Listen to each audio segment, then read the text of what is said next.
The Summer I Turned Pretty should honestly be retitled The Summer I Visited Paris. And honestly, I don't even mind. The idea that Belly is in Paris right now, and knowing that Conrad and even Jeremiah will eventually end up there too, actually excites me. But the way the show handles this Paris arc, well, it's messy. And I don't just mean in a bad way. I mean messy in the way where sometimes it feels like we're watching a fantasy, sometimes a nightmare, and almost never like real life. Because let's be honest, whenever an American show lands in Paris, things start to feel surreal. We saw it with Emily in Paris. The streets look magical, every stranger is attractive, and the impossible suddenly seems routine. That same energy is in play here. Belly's Paris feels more like a dream sequence than a grounded storyline. And while that can be fun to watch, it also makes it harder to relate to her decisions. Now, one thing I have to applaud her for is finally getting on a plane without letting Conrad stop her. For once, she chose herself. She said, "I need to be alone." And I respect that. But then she lost me the moment she jumped at the chance to fly across the world based on a single phone call from a school official. Anyone who has ever applied for a study program abroad knows how ridiculous that is. Getting into a foreign program takes months of forms, paperwork, visas, sometimes even interviews. But Belly? Belly packs her bags and is in Paris the same day her wedding falls apart. Unrealistic? Completely. Admirable? Strangely, yes. But here's the thing. Reality catches up to her almost instantly. The school that supposedly promised her a spot suddenly can't accept her. And if that wasn't bad enough, she leaves her backpack sitting unattended at a cafe table, only for it to get stolen. Belly, my dear, you were about to get married. You're supposed to be an adult. Yet here you are making rookie mistakes abroad. It's frustrating, but it's also the show's way of reminding us, Belly is still growing. She's still caught between being a girl and becoming a woman. And then comes the wildest part. Instead of accepting the loss or calling the police, Belly tracks the thief down herself.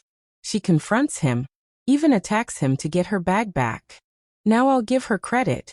Her rage is impressive. But let's be real, that was an incredibly risky move. In real life, that could have ended horribly.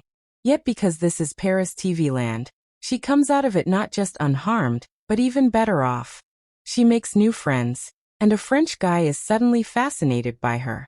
Only Belly could get robbed and walk away with a new love interest. What makes this arc interesting, though, is the symbolism. Belly finds herself staring at Notre Dame, watching its reconstruction after the fire. The cathedral, scarred but slowly being restored, becomes a mirror of her own journey. She's been broken down by heartbreak, by the love triangle, by the failed wedding.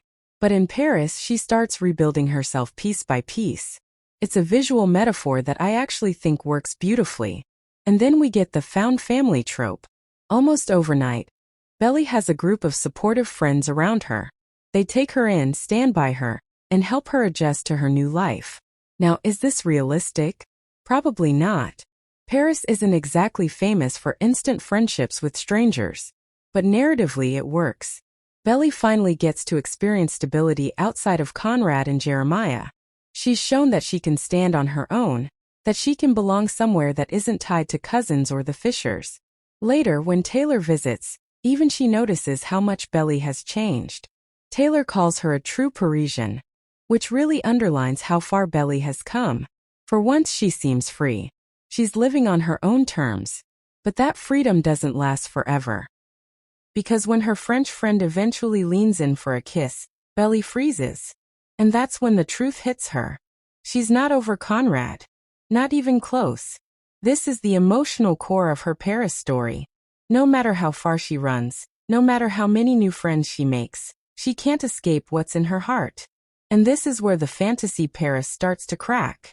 Because reality is always waiting. The show uses time jumps here to speed things along, skipping weeks and months of Belly's life. In the books, it actually takes years for her and Conrad to circle back to each other.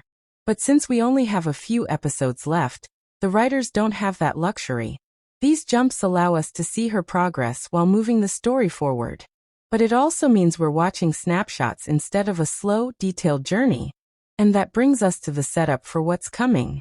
Because if you've been following the fandom and behind-the-scenes photos, you know what's about to happen. Conrad shows up in Paris. And he doesn't come alone. Jeremiah is with him, which completely changes the game. Because not only does it mean the love triangle is back in full swing, but Jeremiah might actually give his blessing for Belly and Conrad to be together. Now that is wild. For Jeremiah to forgive his brother enough to stand by his side in Paris? That suggests growth, maturity, maybe even reconciliation between the two of them. But how do you reconcile after everything we've seen? That's the big question part 2 is going to explore. So tell me, what do you make of Belly's Paris arc? Do you think it's inspiring? Or just unrealistic fantasy writing? And more importantly, do you still want to see her end up with Conrad after all this?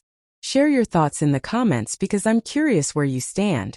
And don't forget, part 2 of this breakdown is coming soon, where we'll dive into Conrad and Jeremiah's arrival in Paris and what it really means for Belly's future.